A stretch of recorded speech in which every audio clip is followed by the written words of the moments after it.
recorrido por Sudamérica, desde las junglas del río Amazonas hasta los milenarios hielos del Polo Sur. Un viaje al pasado que nos enseñará lo incierto y problemático del futuro del planeta Tierra. El gran viaje, del Amazonas a la Antártida. Una travesía soñada por lugares remotos, a través de un mundo que nos empeñamos en destruir cuando aún no lo conocemos. Atravesaremos lugares remotos e inhóspitos que muchas veces nunca ha pisado el hombre civilizado.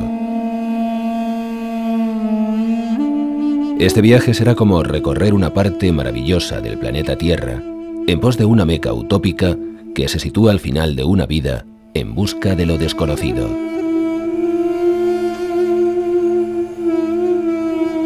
Amazonas, el nombre que nos evoca aventuras y lugares misteriosos. El río más caudaloso, ancho y profundo del mundo y teóricamente culpable de la gran pelea entre los investigadores que discuten su longitud, que sería unos 100 kilómetros más largo que el río Nilo, convirtiéndose así también en el cauce más largo del planeta. Este gran río, cuando desemboca en el Océano Atlántico, en la lejana Brasil, el agua salada se convierte en dulce, incluso 100 kilómetros mar adentro. Un río sin apenas corriente y con un desnivel poco superior a los 100 metros sobre el nivel del mar.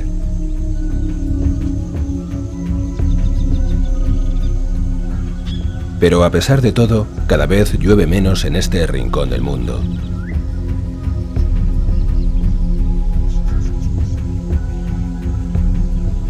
Hace 30 años, cuando viajé por primera vez a estas tierras, lo normal en época de lluvias era que no vieras el sol durante una semana.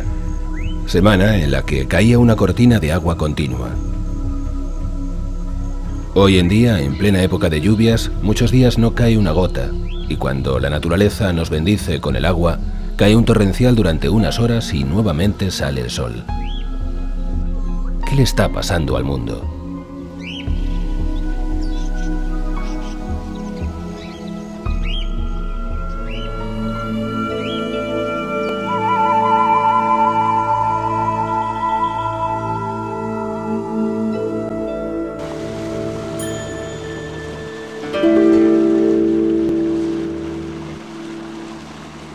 Otra de las cosas que debe de hacer que nos preocupemos por este gran río es el descenso de su caudal. A la altura de la ciudad de Iquitos, en Perú, su profundidad normal era de 60 a 70 metros, y hoy en nuestro viaje hemos comprobado con la sonda que esta no supera las 20 de metros en su parte más profunda.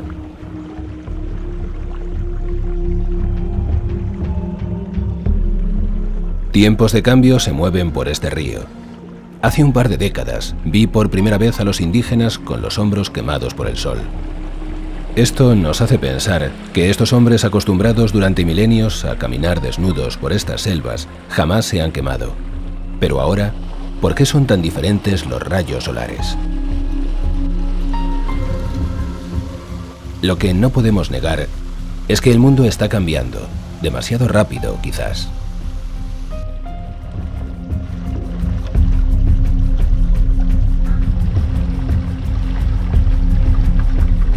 Aquí la gente de las orillas vivía simplemente echando una red al agua y sacando automáticamente un kilo de pescado.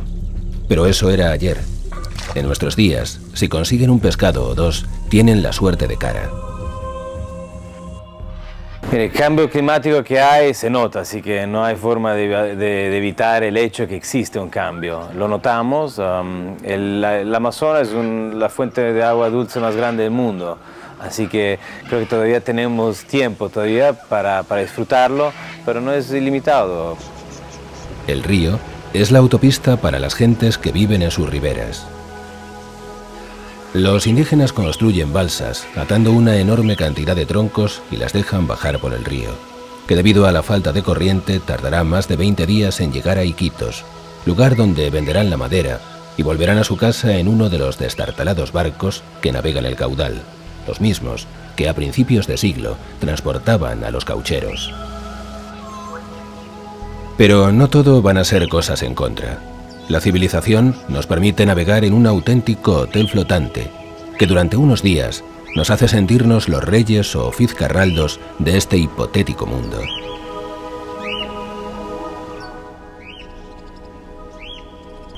Navegar estas aguas tampoco es tan fácil en los tiempos modernos. Incluso nosotros, en nuestro gran barco, tenemos que llevar guardias armados que vigilan las 24 horas del día. El río está infectado de piratas que pueden abordarte en el momento más inesperado.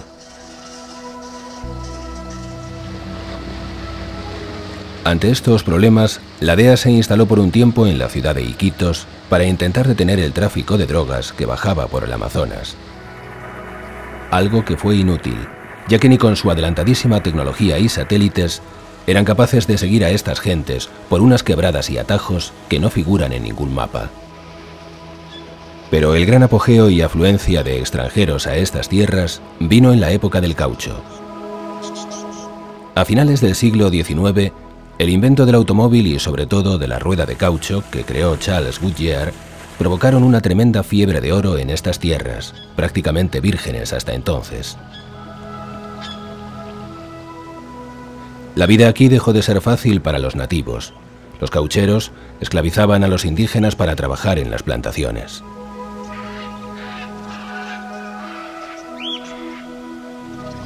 Estos debían de traer una cantidad de caucho o goma de látex al día o eran torturados.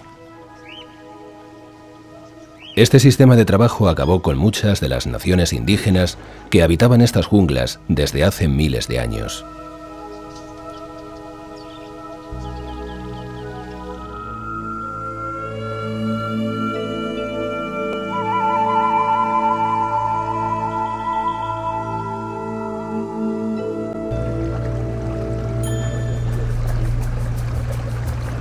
Todo esto cambió a principios del siglo XX. Un comisionado del gobierno británico, Mr. Wickman, fue enviado para conseguir sacar semillas del árbol de caucho de las selvas amazónicas. A pesar de los controles que había en el río para evitar esto, Wickman lo consiguió. 10 años después, las plantaciones inglesas de caucho en Asia eclipsaron la cuenca amazónica. Aquellos árboles que plantaron en el sureste asiático estaban uno junto a otro, y no era necesario recorrer kilómetros para recolectar la sangre del árbol a diario.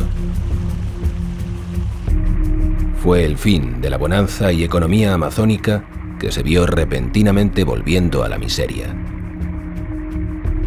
Los nativos ya no sabían vivir en la jungla y se quedaban en las ciudades, destrozados por el alcohol y desubicados en un mundo que no era el suyo. Fue la mayor catástrofe humana que sufrió la Amazonía, mucho mayor que la que pasaron con la llegada de los primeros conquistadores europeos.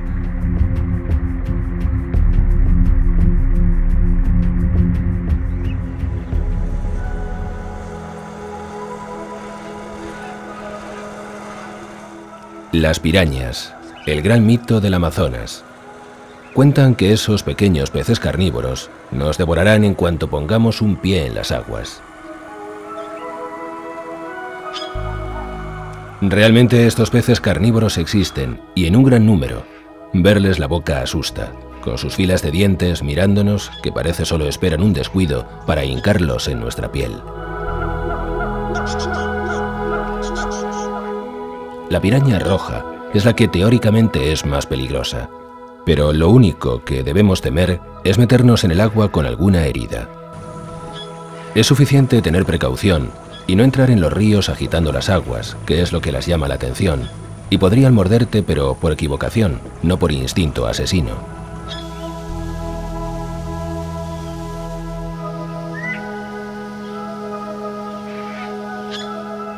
Mucho nos quedaría por aprender de las gentes selváticas. Simplemente contemplando una puesta de sol en este lugar, veremos lo que tenemos y lo que estamos perdiendo día a día por nuestra codicia. Llevando el mundo al caos, un mundo en el que llevamos apenas 300.000 años solo sacándole sus frutos y al que nunca hemos dado nada.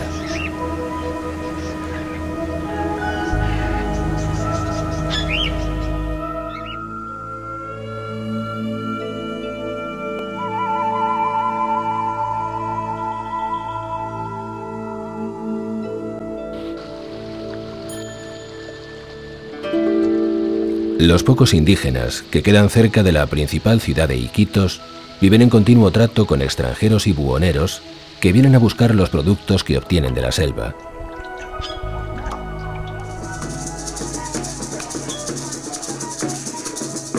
Pero al observar a estas gentes, lo que no nos cabe ninguna duda es que son felices.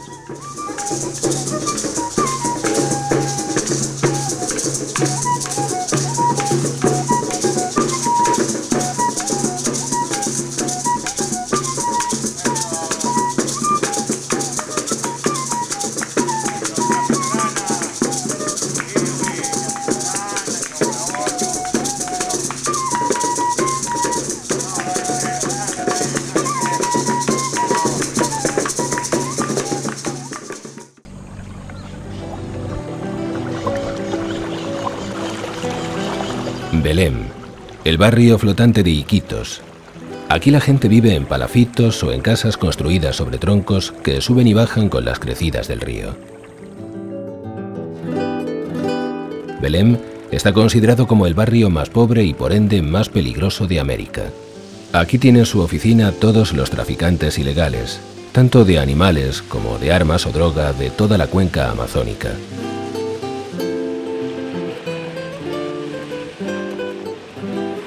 Moverse por estos lugares es complicado incluso de día. Tenemos que ir acompañados de 2 agentes de la ley para poder salir con bien de este lugar. Pero cuando cae la noche, ni siquiera las fuerzas del orden se atreven a caminar por este barrio.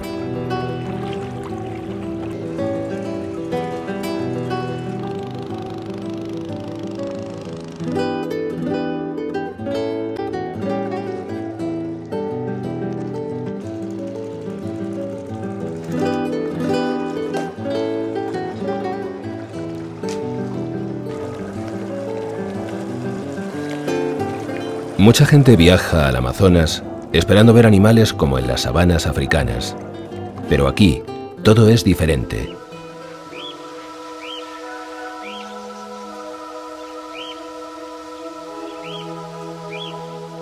Si tú ves un gran animal en la selva, como una anaconda o un jaguar, ten por seguro que él te vio antes y ya te considera una presa.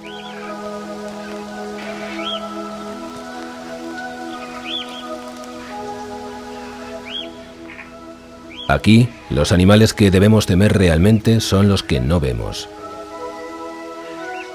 Los pequeños insectos que apenas percibimos hasta que nos está comiendo el escozor o el dolor por toda nuestra piel. Es un ambiente hostil para el hombre que gracias a eso, a que en las fotos maravillosas que vemos de estos parajes no se ven los insectos que nos harán la vida imposible. De lo contrario, este paraíso habría desaparecido hace mucho tiempo de mano de las grandes cadenas hoteleras, porque este no es un paraíso más, es el último paraíso.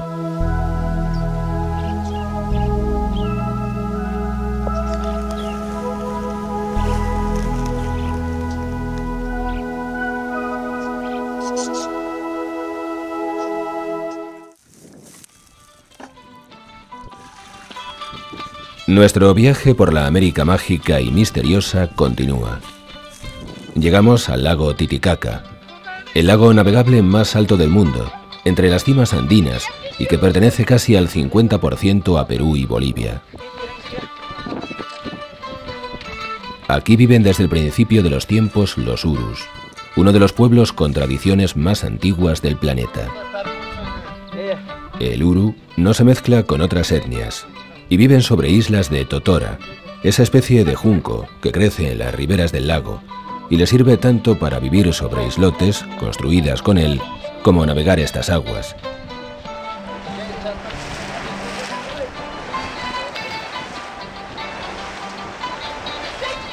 Este lago es mágico por excelencia. Desde que llegamos a este lugar, no paran los campesinos de contarnos leyendas sobre él. Los gigantes que lo crearon y hoy viven bajo las aguas. Unas aguas, por cierto, saladas, cuando este lago se encuentra a más de 1200 kilómetros del mar más cercano. Las extrañas luces que salen del lago en la noche y tremendas corrientes y oleajes que se organizan en la superficie no hacen más que incrementar la imaginación de los lugareños. Pero no olvidemos que las leyendas siempre se basan en realidades.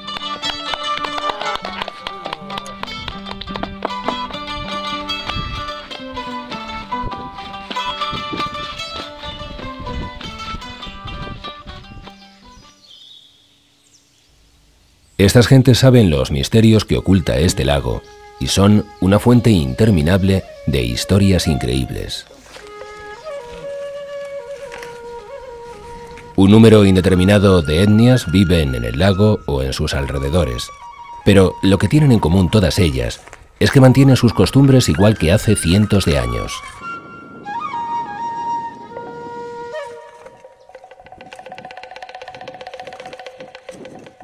Siguen cocinando igual, con los mismos bailes para sus festejos y realizando ofrendas a sus ya viejos dioses que se encargan de ellos. Nadie ha podido adaptarse a esta dura vida como ellos, a casi 4.000 metros de altura, con escasez de todo.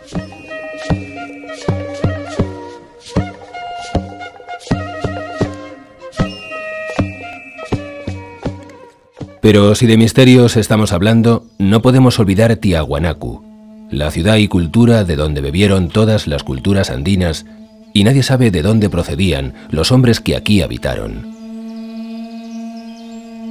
Montones de estatuas y monolitos siembran la hoy desolada ciudad. Monolitos extraños, con seres con anteojos o caras deformadas que no parecen de este mundo.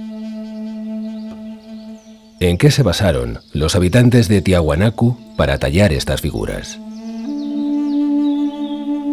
Esta plaza está presidida por una enorme puerta grabada con extraños seres y en mitad de la nada lo más parecido a una Stargate o puerta estelar que podemos ver en la Tierra. El mal, como cuentan las leyendas aymaras, siempre estuvo presente en esta zona y aún no la ha abandonado. Existen muchas supuestas puertas al infierno en el mundo y hemos visitado varias de esas antesalas a la oscuridad, pero la puerta que vimos en la cercanía del lago, los comentarios y el lugar donde está ubicada nos heló la sangre. Ahorita nos encontramos al frente de la Puerta del Infierno, también conocida por todos como Aramumuru, y este lugar es muy importante porque aquí se vienen a hacer pagos a la Pachamama. ¿Por qué? Porque la leyenda cuenta de que en un periodo los diablos del infierno salieron por esta puerta y empezaron a hacer destrozos en toda esta parte. En la isla de Taquile podemos encontrar a las pocas personas que hablan quechua, el idioma de los Andes. En esta zona casi todos son aymaras, los hombres del agua. Cuando llegamos a estos lugares de extremada altitud sobre el nivel del mar, nos dicen siempre que no hay problema, que nos aclimataremos en un par de días. Nada puede ser más incierto. Estas gentes tienen casi el doble de glóbulos rojos que nosotros, con la misión de atrapar todo el oxígeno que hay en el aire, y nosotros tardaríamos meses viviendo en esas condiciones para conseguir estar a su altura.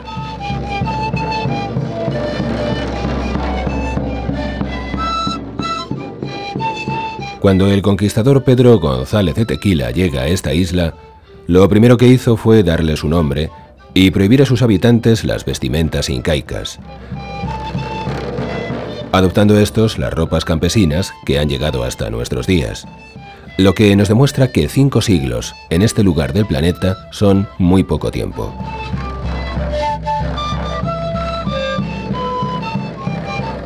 La sociedad taquileña vive de la agricultura, pues existe en la isla una especie de microclima que les permite cultivar casi cualquier tipo de hortalizas. También son pescadores, pero el problema es que el lago tiene una alta concentración de sal y muy poca pesca. Las primeras hipótesis hablaron de filtraciones de agua marina, pero nos encontramos a más de 1000 kilómetros de la costa y en un lago con un único desagüe por un pequeño cauce en la ciudad boliviana de Desaguadero. Un misterio más para añadir sobre su procedencia a este enigmático lago salado.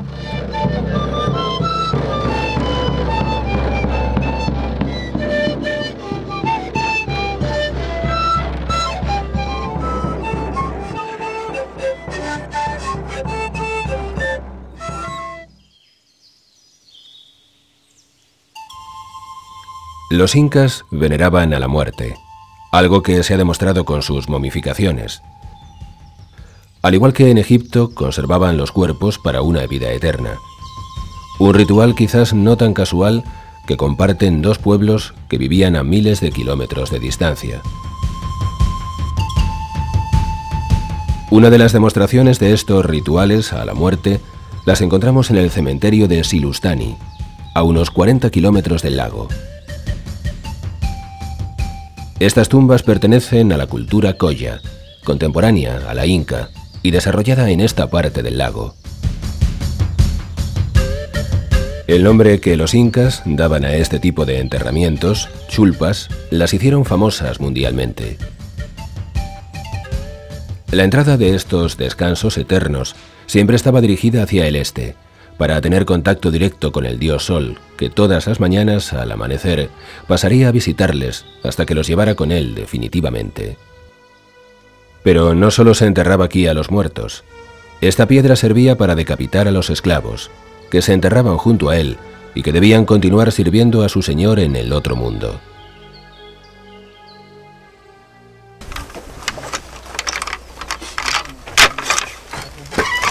Los taquileños nos muestran sus casas, muchas con más de 200 años de antigüedad, donde viven y trabajan hoy en día en unión con la naturaleza que les permite sobrevivir en las condiciones más difíciles.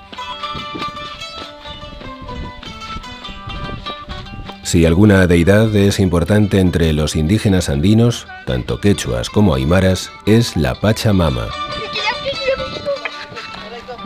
el dios proveedor y protector de todos los seres humanos. A él le deben los alimentos y el seguir vivos cada vez que sale el sol.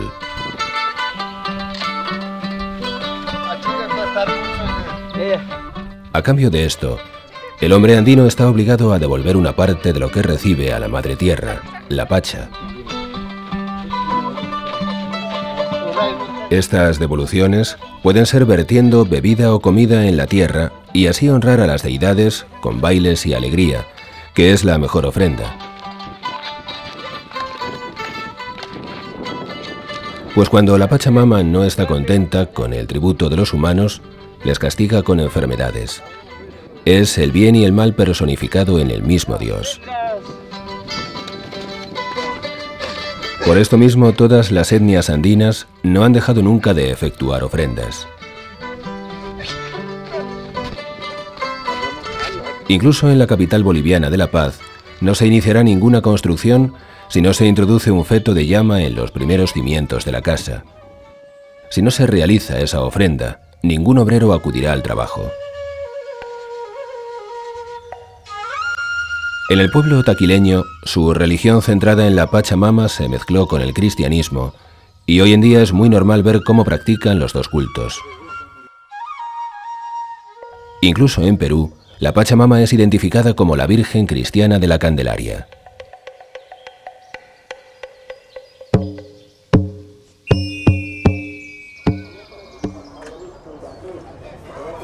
No hay nada más impresionante que un mercado andino. Vemos a las mujeres con una especie de bombín, que aunque pensemos que es parte de su ropa regional, la realidad es que este aditamento estético proviene de la época de la dominación inglesa. Las costumbres se adquieren fácilmente, pero es muy difícil un cambio en la tradición de estos pueblos. En estos mercados, la moneda prácticamente no existe, y los parroquianos utilizan el trueque, al igual que hace cientos de años. No podemos olvidar que la mayoría de productos y hortalizas que consumimos hoy en Europa proceden de América.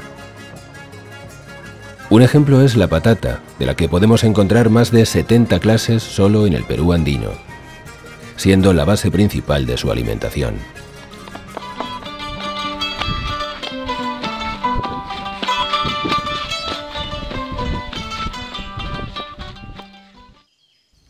Chamanes, magos, brujos, hechiceros y todo tipo de gentes hemos conocido en nuestro periplo andino. Algunos nos gustaron, otros nos engañaron o la gran mayoría nos dejó indiferentes. Pero lo que sentimos esta tarde, en la ofrenda chamánica realizada en este privilegiado lugar del planeta, no puede dejar indiferente a nadie.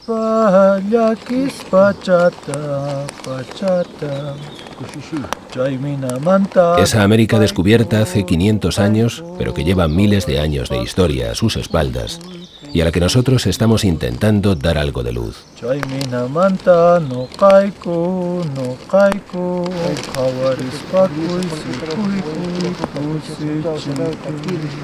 Muchas cosas extrañas hemos vivido aquí.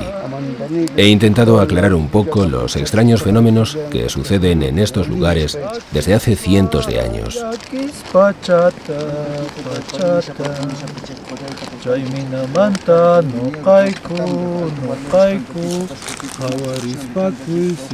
La quema del paquete en la hoguera termina el trabajo y la ofrenda al dios Inti. Su protección nos acompañará durante nuestro camino, un recorrido aún muy largo que nos espera a través de toda Sudamérica.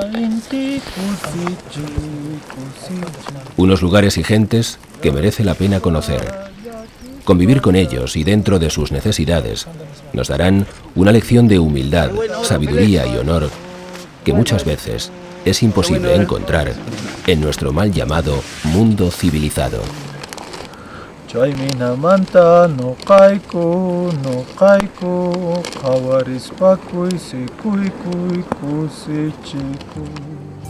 Nuestra siguiente etapa de este gran viaje será el llamado fin del mundo, el Cabo de Hornos y la isla Navarino, en lo más remoto del archipiélago de Tierra de Fuego. Corría el año 1809, cuando venía al mundo un personaje que sería un eminente científico que daría la vuelta a muchas teorías, sobre todo religiosas, sobre el origen de las especies. Este hombre fue llamado Charles Robert Darwin, gran viajero que dedicó su vida a la investigación, muchas veces cuestionado, pues aquellos años de inmovilismo en los que efectuaba sus trabajos no eran propicios para grandes cambios. Si un lugar me llamó la atención desde que comencé a investigar el famoso viaje de Darwin en el velero Beagle, era Isla Navarino. Una pequeña isla al sur de Chile y perteneciente al archipiélago de Isla de Fuego. Este pequeño atolón está separado de la isla grande Tierra de Fuego por un estrecho canal llamado Beagle. El viaje a este remoto lugar no es fácil. Debemos de sobrevolar el Cabo de Hornos, y los vientos y meteorología de estos mares no nos facilitarán el viaje. Los paisajes que vemos una vez iniciamos el vuelo son espectaculares. Estamos sobrevolando el fin del mundo y vemos montañas y mares embravecidos que parecen estar esperando a su presa, a cualquiera que se atreva a cruzar el Cabo de Hornos por mar.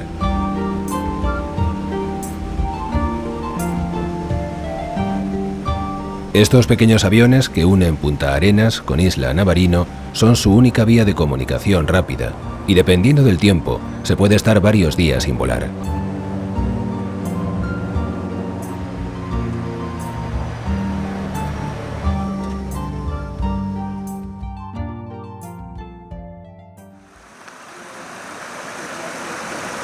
Tanto fue el aporte de Darwin en estas tierras que aún sigue presente. Pues no debemos de olvidar que si la expedición del Beagle pasó 7 semanas en las Islas Galápagos y por las cuales tuvieron repercusión mundial, en estas tierras cercanas a la Antártida Darwin pasó 7 meses investigando, pues la fauna y flora de este lugar le dejó fascinado.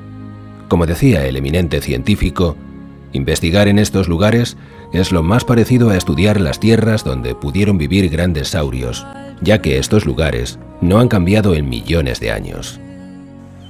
Si bien es cierto, esta zona del extremo de la Patagonia tiene un enorme atractivo por la fuerza de su naturaleza salvaje tan desconocida, en mi opinión, la historia humana del archipiélago del Cabo de Hornos es mucho más extraordinaria. Este es un lugar, en esta extrema latitud, hemos tenido por más de 7000 años un poblamiento humano que es el más austral del planeta. Es un pequeño grupo de islas donde termina la geografía de América del Sur y la etnia Yagán ha logrado desarrollar aquí una vida exitosa han construido su hogar, han desarrollado una concepción del mundo, han tenido sus hijos, han logrado casar, han logrado fabricar escuelas para las generaciones nuevas y desarrollaron una intelectualidad de una verdadera cultura con su propia lengua, con sus propias leyendas, tal y como cualquier cultura del resto del planeta, pero en esta extrema latitud del hemisferio sur.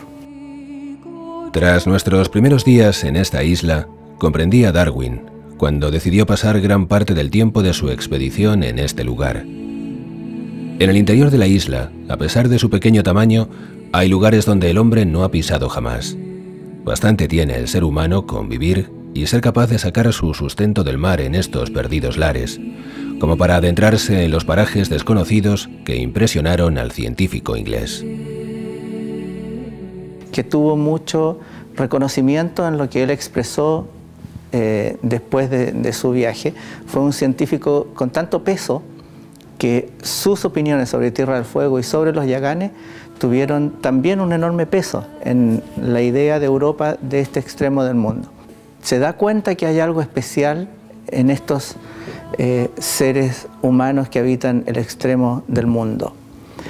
Y él empieza a formar sus ideas sobre el origen del hombre, lo confiesa más tarde en libros posteriores, después de su visita con los fueguinos de Tierra del Fuego.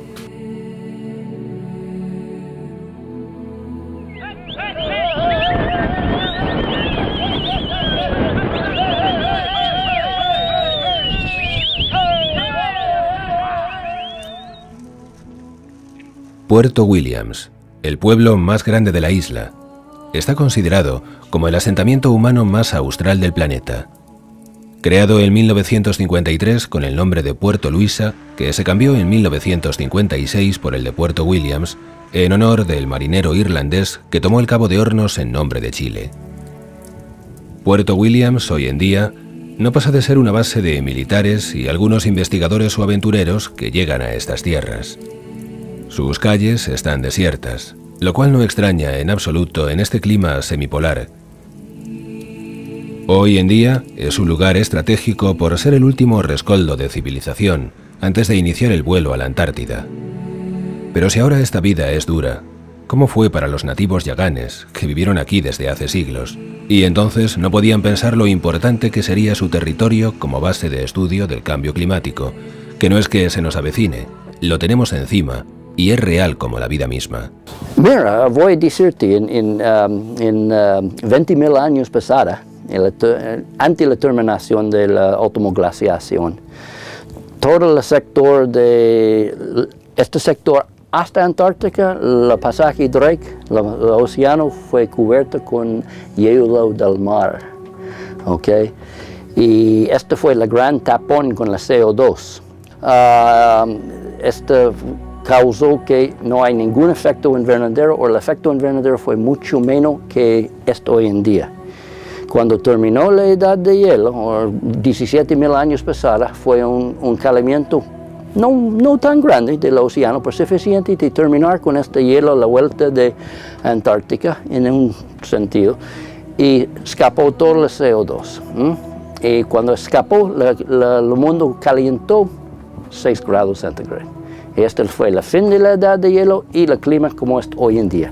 La gran pregunta es si 20.000 o 17.000 años pasados, en la verdad, pero cuando derritió todo este hielo, ¿fue tan rápido como el derretimiento del hielo hoy día?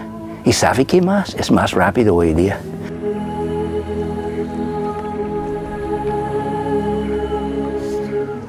Estoy midiendo el derretimiento del hielo en este momento. Tengo instrumentos meteorológicos, tengo cámaras de time-lapse filmándolo en el mismo momento y estoy midiendo toda esta velocidad y estoy tratando 20.000 años pasados, 17.000 años pasados, midiendo lo mismo con isótopos cosmogénicos. Es un sistema que ahora nosotros podemos fechar, igual como carbon-14, la superficie de una roca.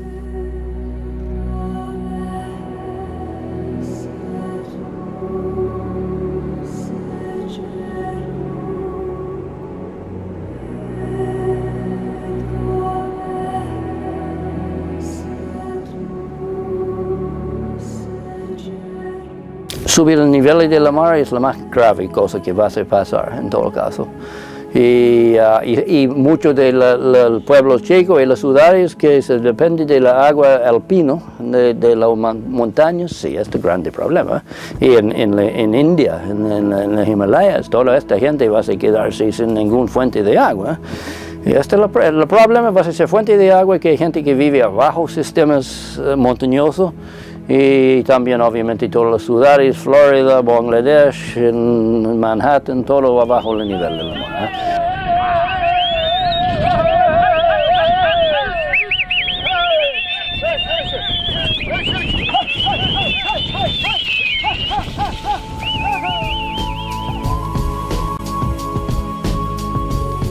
El Victory, el único gran velero que surca el mar actualmente en Isla Navarino, fue nuestro siguiente destino.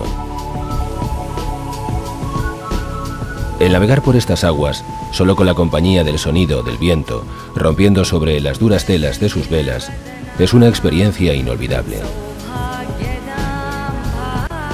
Navegamos el canal Beagle y salimos a mar abierto, donde los grandes barcos naufragan desde hace cientos de años. La fauna cercana a la isla es espectacular. Podemos ver leones marinos en islotes, como lo llevan haciendo desde el principio de los tiempos, preguntándose quiénes serán aquellos diminutos personajes que pasan cerca de su hábitat montados en un trozo de madera. El navegar en un barco de estas características nos pone en la piel de aquellos hombres que sin ninguna ayuda mecánica ponían proa hacia aguas desconocidas. Estos hombres contaban solo con la ayuda del viento para manejarse entre las tempestades, con olas de más de 10 metros que arrasaban sus cubiertas. Sin duda, al igual que cuando hablamos de los conquistadores de nuevos mundos, a estos marinos no les faltaba valor. Esto nos muestra lo difícil que era esta travesía y que no todos los hombres o barcos que la intentaban podían conseguir. Mi experiencia personal está en una vez que crucé el Cabo de Hornos en una nave que llevaba cinturones de seguridad en las camas. Un viaje terrible donde veías pasar las olas por encima del puente de mando. Una travesía que siempre digo no volvería a realizar, pero que sin duda no me arrepiento de haber sentido un miedo parecido al que pasaban aquellos valientes marineros del siglo XVIII y XIX que se atrevían a navegar en estas infernales aguas.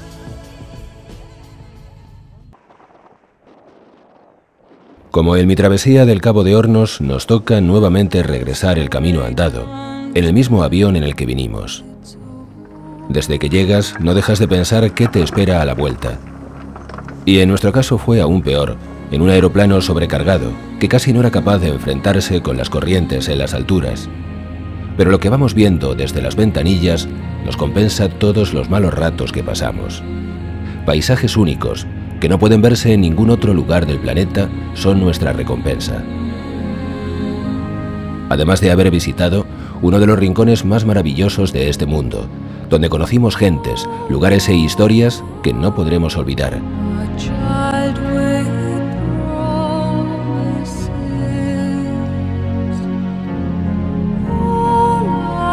Una vez estamos nuevamente en el cono suramericano, las sorpresas siguen presentándose ante nuestras asombradas retinas. Si existe un personaje épico, romántico y sobre el que se han escrito cientos de páginas de la literatura, este es el gaucho del cono suramericano.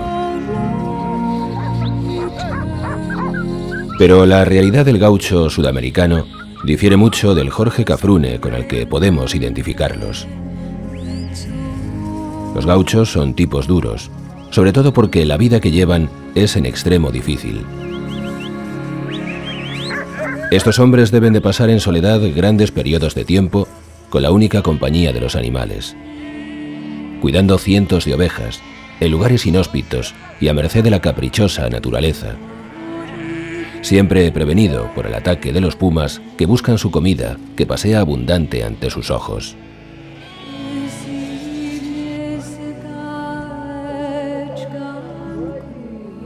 Cuando un gaucho baja a la ciudad Como nos dicen muchos de ellos, prácticamente se ha olvidado de hablar. La soledad es muy dura en la montaña o estepas patagónicas.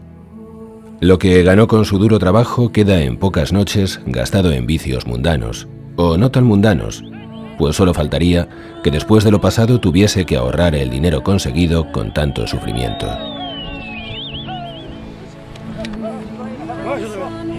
Una de las pruebas más duras de la hombría de los gauchos es lo que vamos a ver ahora, la capa de corderos con la boca.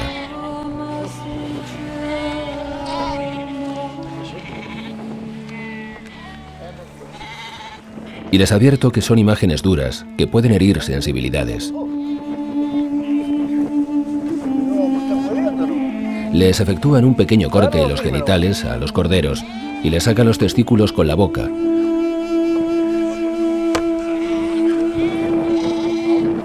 Ahí están los testículos. Agárralo firme, las manos igual. Hay que ser realmente duro para vivir aquí.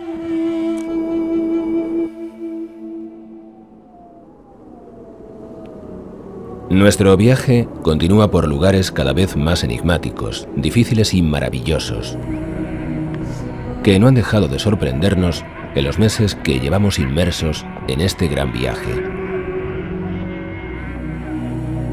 Más aún, cuando hablamos de que nos estamos acercando al desconocido continente antártico, donde seguiremos la ruta de los grandes exploradores.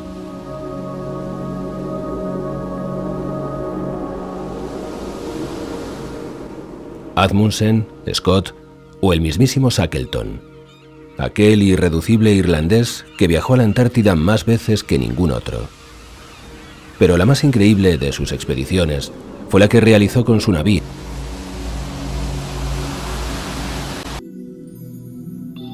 Los paisajes y lugares que encontraron los primeros viajeros que se movieron por el cono sur americano fueron increíbles. Se fundaron ciudades en sitios aparentemente inhóspitos y donde sería imposible que viviese el hombre.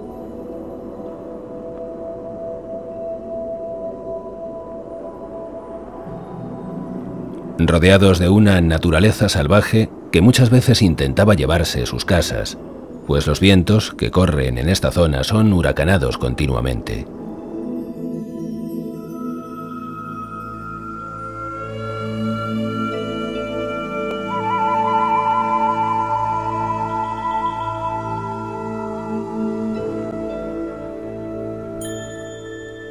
Pero la vida en el sur de América comenzó mucho antes de las colonizaciones europeas.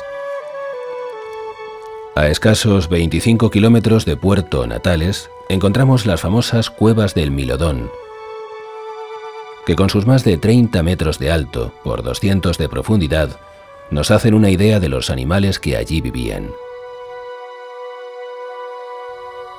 Aquí se han encontrado restos del Milodón, un enorme oso herbívoro de casi 3 metros de alto que se cree llegó a convivir con los primeros seres humanos.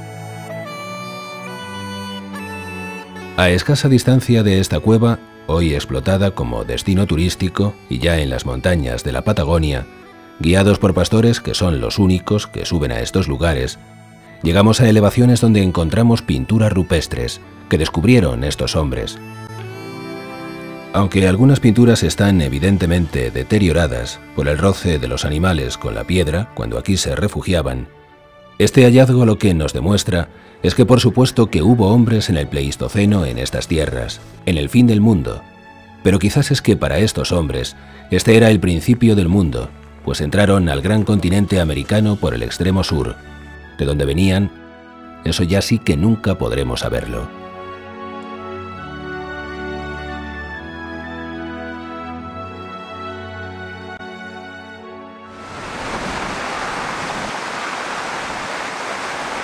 Desde hace miles de años, los deshielos alimentan lagos increíbles en un sinfín de correr agua que parece interminable.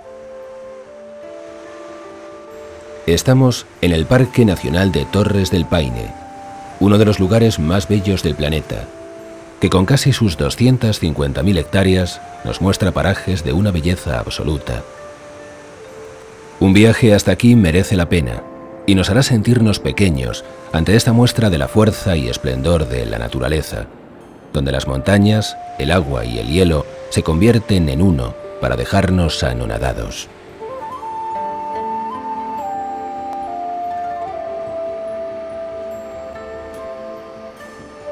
Finalmente nos acercamos a nuestro objetivo. Iniciamos nuestro viaje a la Antártida.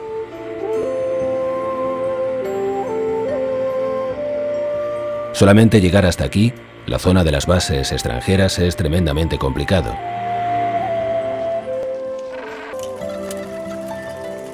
El gran error de Scott en su pelea directa con Asmussen, por ser el primero en llegar al centro geográfico del Polo Sur, fue el confiar en la tecnología. Llevaba tractores especiales para cruzar los helados mares, además de caballos de pequeño tamaño, ponis, que no estaban acostumbrados a aquel clima extremo. Sin embargo, Asmussen utilizó los mismos perros que se usaban en el Polo Norte para atravesar aquellos helados parajes. Si estamos en el infierno, como decían los grandes exploradores, este es el infierno más bello del mundo.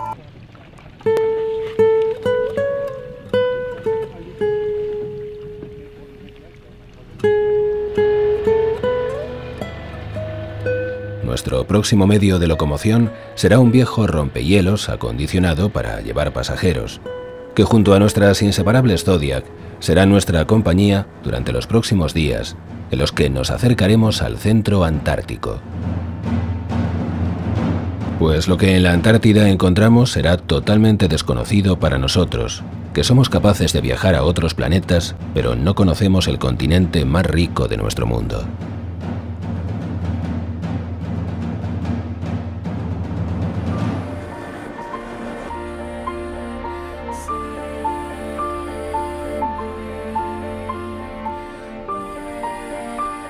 Ya hemos visto que gran cantidad de países tienen base en el territorio antártico.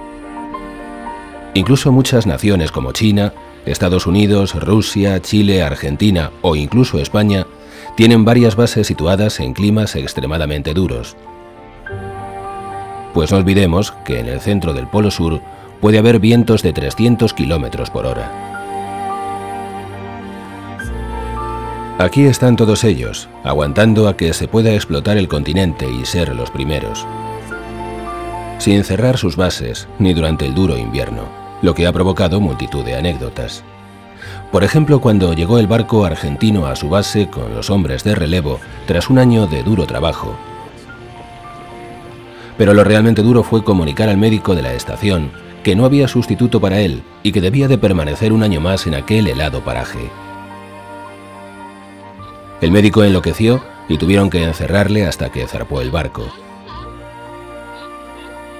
Pero este no fue el final.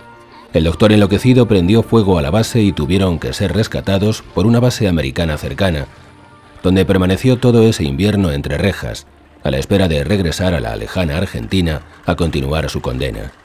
Historias de la Antártida. Poco imaginaba Shackleton que sus viajes abrirían la puerta al gran negocio de la humanidad.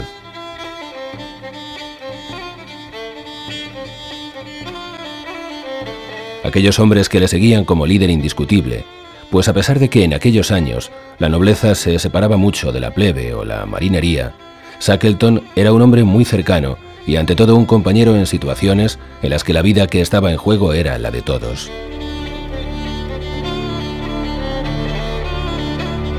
Los alimentos en el Endurance comenzaron a escasear pronto, pero según las órdenes del capitán, esta escasez sería igual para marineros y oficiales, lo que le convirtió en un hombre querido y respetado, con unos hombres que expedición tras expedición iban tras él como si de un imán se tratase.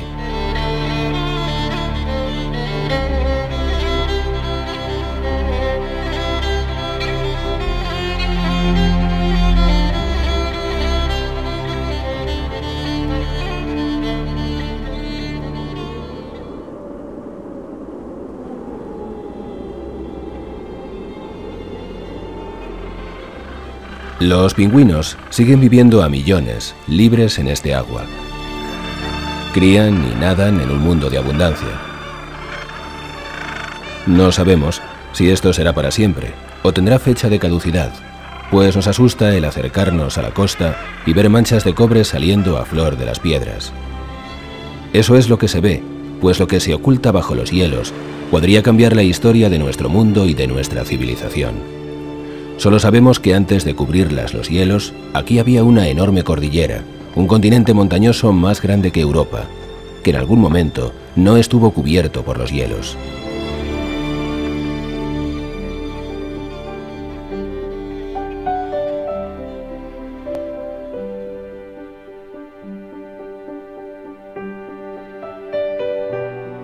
En aquella loca travesía de Shackleton con sus hombres, después de atravesar el mar helado, llegaron a Isla Elefante, donde se quedaron sus marineros y el mismo Shackleton inició un viaje en busca de ayuda por un mar infernal.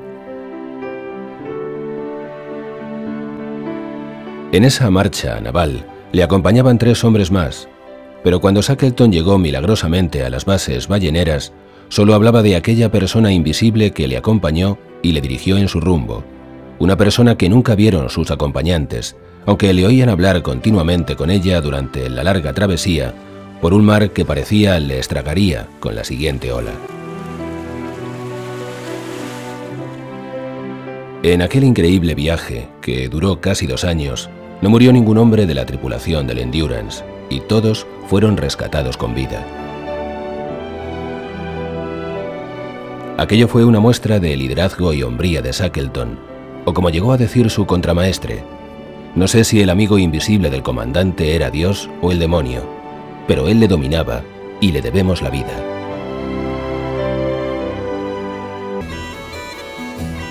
Este fin del mundo fue también donde Shackleton encontró la muerte, que tantas veces esquivó en estas latitudes.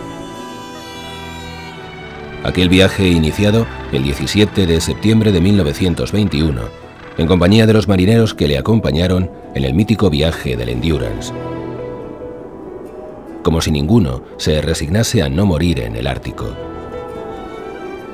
El Quest, el barco en el que navegaban, atracó en el puerto de Grytviken, esperando que mejorase el tiempo para iniciar el asalto al continente helado.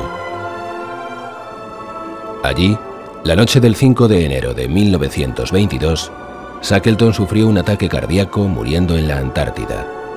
El cuerpo se repatrió a Inglaterra, pero su viuda ordenó que se le enterrara allí donde murió, en Grytviken, en el lugar donde él soñó despierto. Al igual que los sueños y la vida de Shackleton, nuestro viaje va llegando a su fin. Hemos realizado una travesía desde lo más recóndito de las selvas amazónicas hasta el helado continente antártico. Siguiendo la ruta de hombres que dejaron con su valor y muchas veces la vida escrita la historia de los grandes exploradores, sin los que este mundo no se habría llegado a conocer. Quedando, aún en pleno siglo XXI, muchos rincones sin pisar por el hombre y un cambio climático provocado por nosotros que ya hace temblar la supervivencia del ecosistema. Después de este y los montones de viajes que llevo realizados a los lugares más remotos de todo el mundo, solo puedo llegar a una conclusión: vivimos en un planeta tan maravilloso que no nos lo merecemos.